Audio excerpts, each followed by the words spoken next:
Lord's వేదికగా Bharat England మధ్య జరుగుతున్న మూడో టెస్టు మ్యాచ్ అత్యంత ఆసక్తికరంగా సాగుతుంది. రెండో రోజు ఆటలో మ్యాచ్ పలుమార్లు రెండు జట్ల చేతులు మారింది. చివరిగా రెండో రోజు ఆటలో రెండు జట్లు సమాన స్థాయిలో పోరాట పటిమ కనబర్చాయి. దీంతో ప్రస్తుతం ఈ మూడో టెస్టు మ్యాచ్ నువ్వా నేనా అన్నట్టుగా సాగుతుంది. రెండో రోజు మన పేస్ గన్ జస్ప్రీత్ బుమ్రా అద్భుతంగా బౌలింగ్ చేశాడు. 7 బంతుల్లోనే 3 కీలక వికెట్లు పడగొట్టాడంటేనే బూమ్రా ఏ స్థాయిలో చెలరేగాడో అర్థం చేసుకోవచ్చు. అయితే టెయిలెండర్లో పోరాడడంతో తొలి ఇన్నింగ్స్లో ఇంగ్లాండ్ మంచి స్కోర్ చేసింది. భారత్ కూడా బాగానే బదిలిస్తుంది. అయితే ఈ రెండో రోజు ఆట మొత్తంలో ఏకంగా 10 సంచలన రికార్డులు కూడా నమోదయ్యాయి. అందులో ఇంగ్లాండ్ ఆటగాడు జో రూట్ బ్యాటర్గా ఫీల్డర్గా 4 రికార్డులను ఖాతాలో వేసుకున్నాడు. ఇక మన పేస్ గన్ జస్ప్రీత్ బుమ్రా అయితే విదేశాల్లో ఏకంగా 93 ఏళ్ల టెస్ట్ క్రికెట్ చరిత్రనే తిరగరాశాడు. అలాగే మన క్లాసిక్ బ్యాటర్ కేఎల్ రాహుల్ సేనా దేశాల్లో అరుదైన ఘనత సాధించాడు. ఇక కెప్టెన్ శుభ్మన్ గిల్ అయితే మాజీ captain Virat Kohli all time రికార్డుని బద్దలు కొట్టాడు. రెండో రోజు ఆటను 4 వికెట్ల నష్టానికి 251 పరుగుల ఓనెస్ స్కోర్తో ఇంగ్లాండ్ ప్రారంభించింది.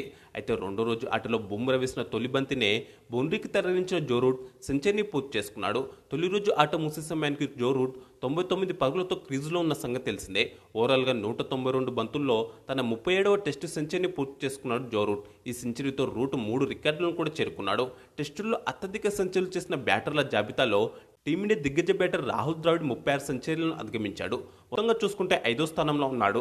అయితే టీమిండియాపై రూట్కి ఇది 11వ టెస్ట్ సెంచరీ. దీంతో టెస్టుల్లో టీమిండియాపై అత్యధిక టెస్టు సెంచరీలు చేసిన బ్యాటర్గా ఆస్ట్రేలియా బ్యాటర్ స్టీవ్ స్మిత్తో కలిసి మొదటి స్థానంలో ఉన్నాడు.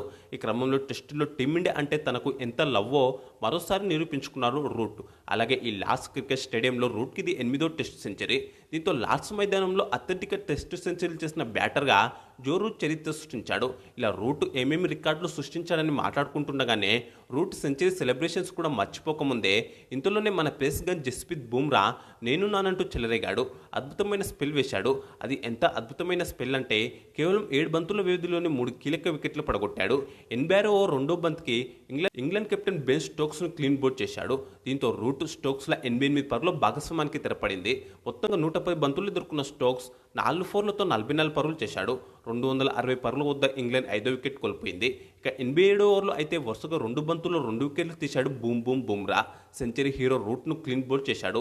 మొత్తంగా 199 బంతులు ఎదుర్కొన్న రూట్ 10 ఫోర్లతో 104 పరుగులు చేశాడు.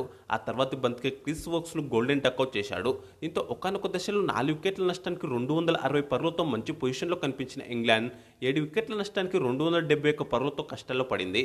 ఈ క్రమంలోని రికార్డు సృష్టించడం రూట్కు మాత్రమే కాదు, నాకు కూడా తెలుసు అన్నట్టుగా రూట్ వికెట్తో బుమ్రా కూడా ఓ అదిరిపోయే రికార్డును ఖాతాలో వేసుకున్నాడు. రూట్ను అవుట్ చేయడం బుమ్రాకి ఇది 11వసారి. దీంతో టెస్టుల్లో రూట్ను అత్యధిక సార్లు అవుట్ చేసిన బౌలర్గా ఆస్ట్రేలియా కెప్టెన్ ప్యాట్ కమిన్స్తో కలిసి మొదటి స్థానంలో ఉన్నాడు. అయితే ఇందుకు కమిన్స్ 31 ఇన్నింగ్స్లు తీసుకుంటే బుమ్రా 27 ఇన్నింగ్సే తీసుకున్నాడు. అలాగని బుమ్రాను ఆడడంలో రూట్ ఇబ్బంది పడుతున్నాడేమో అని అసలు అనుకోవద్దు. ఎందుకంటే బుమ్రాపై రూట్కు కూడా మంచి రికార్డులు ఉన్నాయి. బుమ్రా బౌలింగ్లో 11 సార్లు అవుట్ అయినప్పటికీ ఓవరాల్గా అతని బౌలింగ్లో 612 బంతులు ఎదుర్కొని 28 సగటుతో 311 పరుగులు చేశాడు. ఈ స్టాట్స్ను చూస్తే బుమ్రాదే కాస్త పైచేయిగా అనిపించినప్పటికీ ఓవరాల్గా ఇద్దరికి ఒకరిపై ఒకరికి మంచి రికార్డు ఉందని చెప్పుకోవాలి. ఎంతైనా ఇద్దరు స్టార్ ప్లేయర్ల మధ్య పోటీ అంటే ఇలాగే ఆసక్తికరంగా ఉంటుంది కదా. నిజానికి ఇదే ఊపులో సిరాజ్ బౌలింగ్లో జేమీ స్మిత్ కూడా 5 పరుగులకి అవుట్ కావాల్సింది. కానీ దురదృష్టవశాత్తు స్మిత్ ఇచ్చిన క్యాచ్ను సెకండ్ స్లిప్స్లో ఉన్న కేఎల్ రాహుల్ వదిలేశాడు. ఒకవేళ రాహుల్ ఆ క్యాచ్ పట్టి ఉంటే ఇంగ్లాండ్ 300 లోపే ఆల్అౌట్ అయ్యేదేమో. ఇక ఈ అవకాశాన్ని ఉపయోగించుకున్న జేమీ స్మిత్ ఆ తర్వాత చెలరేగాడు. వన్డే స్టైల్ బ్యాటింగ్తో అప్పటి వరకు నత్తనడకన సాగుతున్న ఇంగ్లాండ్ స్కోర్ బోర్డును పరుగులు పెట్టించాడు.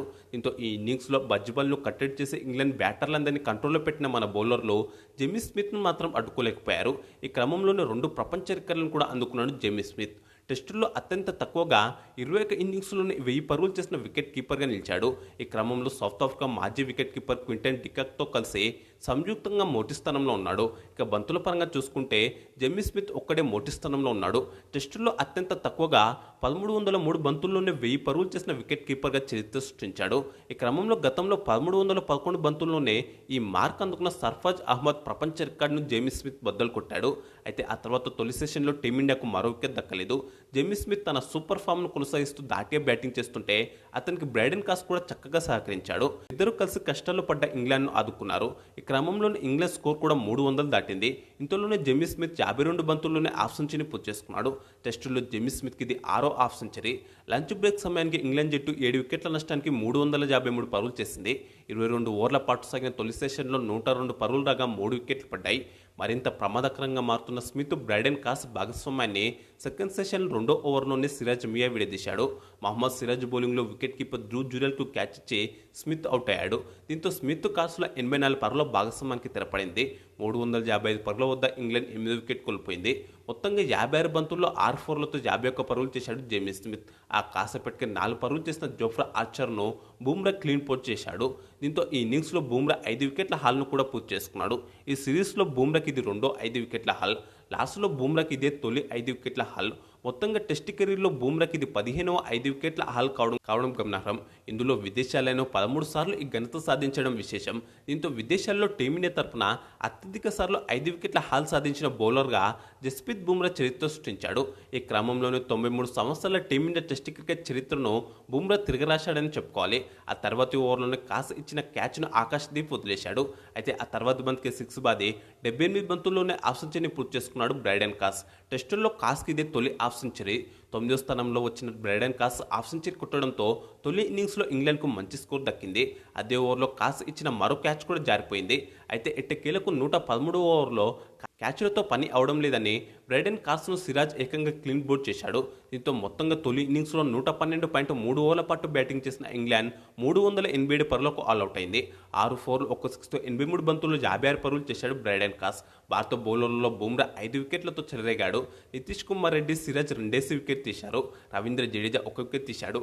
అయితే ఈ పిచ్పై తొలి ఇన్నింగ్స్లో 350కి పైగా స్కోర్లు చేసిన జట్లు 2 సార్లు మాత్రమే ఓడిపోయాయి. ఈ ట్రాక్ రికార్డ్ కాస్త భారత్కు వ్యతిరేకంగా ఉందని చెప్పుకోవాలి. టీమిండియా తొలి ఇన్నింగ్స్ను క్రిస్ వోక్స్ వేసిన మొదటి ఓవర్లోనే ఏకంగా 3 4లతో చక్కగా ప్రారంభించాడు యశస్వి జైస్వాల్. కానీ 4 ఏళ్ల తర్వాత టెస్ట్ క్రికెట్ ఆడుతున్న జోఫ్రా ఆర్చర్ రెండో ఓవర్ను అద్భుతంగా బౌలింగ్ చేశాడు. చక్కని లైన్ అండ్ లెంత్ను మెయింటైన్ చేస్తూ 140 నుంచి 150 కిలోమీటర్ల వేగంతో బౌలింగ్ చేశాడు.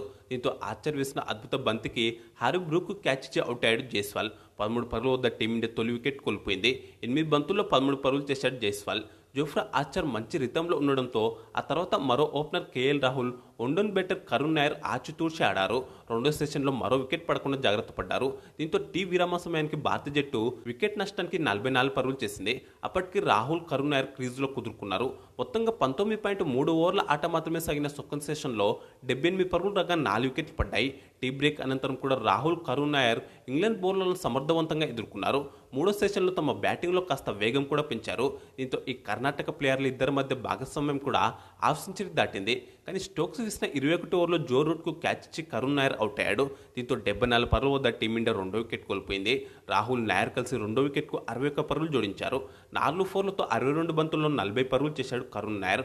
దీంతో మరోసారి క్రీజులో కుదురుకున్నాక అవుట్ అయ్యాడు కరుణ్ నాయర్. దీంతో రీఎంట్రీలో వచ్చిన అద్భుతమైన అవకాశాలను కరుణ్ నాయర్ వృధా చేసుకుంటున్నాడనే చెప్పుకోవాలి. మరోవైపు ఈ క్యాచ్తో ఇంగ్లాండ్ ఫీల్డర్ జో రూట్ ప్రపంచ రికార్డు నెలకొల్పాడు. టెస్టుల్లో అత్యధిక క్యాచ్లు అందుకున్న ఫీల్డర్గా నిలిచాడు.